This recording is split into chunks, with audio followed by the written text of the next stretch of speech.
Once upon a time, there was a topic that had to be discussed. Welcome to ForumThinks.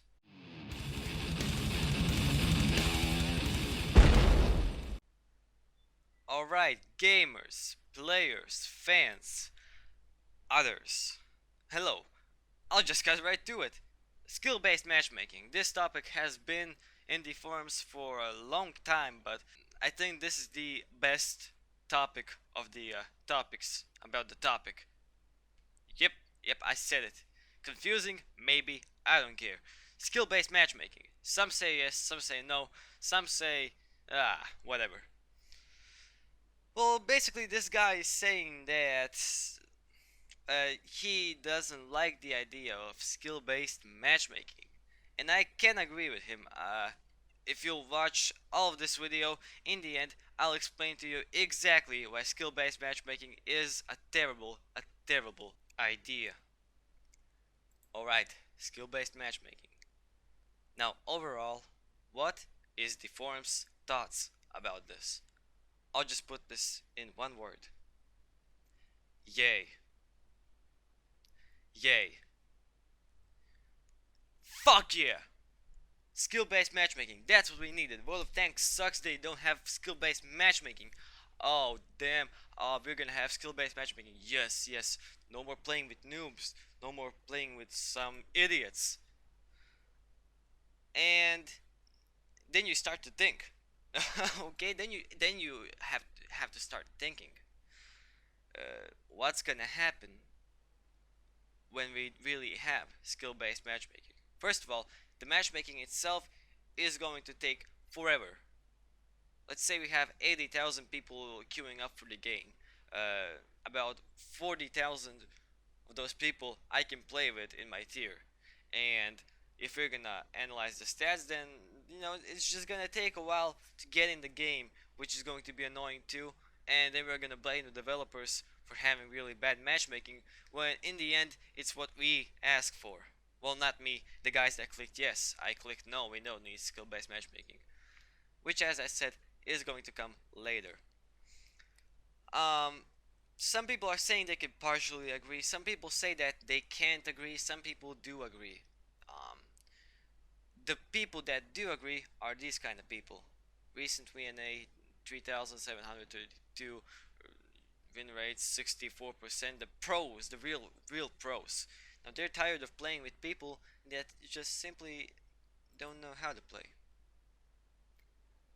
And that's rather sad. I mean, I've been in situations where I've been frustrated and took it down on my team, but in the end, everyone's just trying to have fun.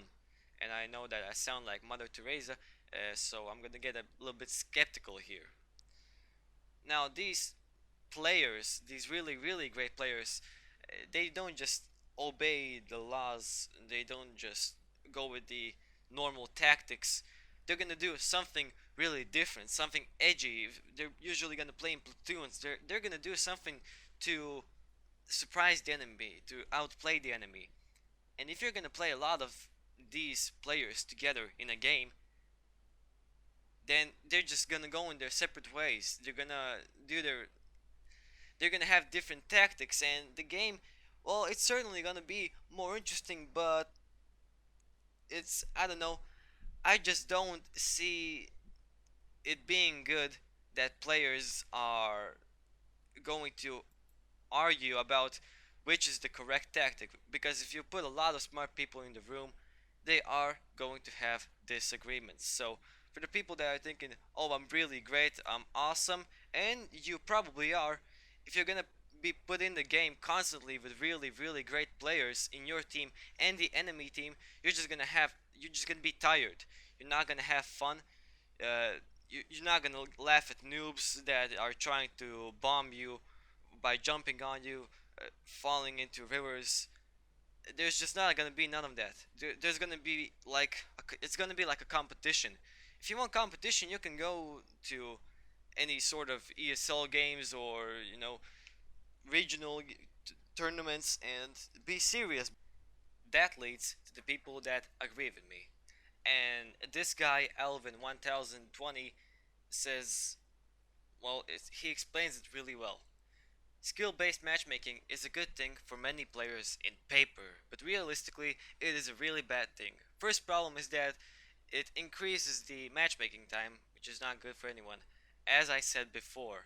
The second thing is you end up playing the same people over and over and over and over and over again. So, well, if you're gonna play an evening with your fellas for 2 hours, let's say there's three of you, and you're constantly gonna be put up against the same people that play as good as you. As I said before, it's not gonna be fun to be always put in against players that are exactly like you. You're just gonna end up with 50% win rate. I mean, when I play World of Tanks or War Thunder, I like to be put against sometimes better players so I can really test my skill. I can play against worse players so I can practice and maybe another tactic, or I could do something interesting or have a laugh as I said before. But Campy, there is a way. We could just put a portion of bad players and a portion of good players equally in both sides of the team. Isn't that cool? We could just do that and it's all gonna be okay. It's hard to disagree. It's really hard to disagree with those kinda sentences. But I found a way to disagree. Yes, I'm awesome. I'm probably not awesome, but it's cool to say that. Well, at the poll, you see a way. There's yes, no, yeah, but make an even spread. Game will have some good players and some bad players. Now here's the thing: if you're gonna focus on good players and bad players in the same team, then let's assume that you're in a tier 6 tank in a tier 8 game, and you're a great player, but you're playing in a tier 6 tank, and the rest of the great players are tier 6 as well, and all of your bad players are tier 8s. And on the enemy team, it's the other side around. Everyone that plays good is tier 8, and everybody that plays bad is tier 6. You're just saying, oh, all the good players should be tier 8. Well, that's gonna confuse the matchmaker, and it's going to take even longer for matchmaking to happen. And if the tier 6 player wants to grow as a player, then how is he going to play against stronger tanks that are driven by better enemy players? Boom, I killed you. This leads to the end of this video. There's always going to be people that are unhappy. There's always going to be people that want skill-based matchmaking. There's always going to be people that don't want skills-based matchmaking like me. Now, we're all going to get frustrated when we're in a game with stronger enemies, and there's nothing you can really do about it. It is just a game, and more importantly, the developers have said nothing about skill-based matchmaking. In the closed beta test, they actually had no matchmaking. It was tier 1 tanks against tier 5 tanks. Imagine that. How cool was that, right? Well, it's not cool. And developers, as I said, haven't said anything about matchmaking being put into the game, and they haven't said anything about it not being put in the game. All I can say is just wait. Please, just wait for a little while. We'll see what the developers say, and well, if they're gonna say that they are going to put in skill-based matchmaking, there are going to be raids in the forum. If they're gonna say that there's not gonna be skill-based matchmaking, there's gonna be raids in the forum. And as Jeremy Clarkson said, on this bombshell, we're gonna have to say goodbye. Like, subscribe, tell your friends, and comment if you like.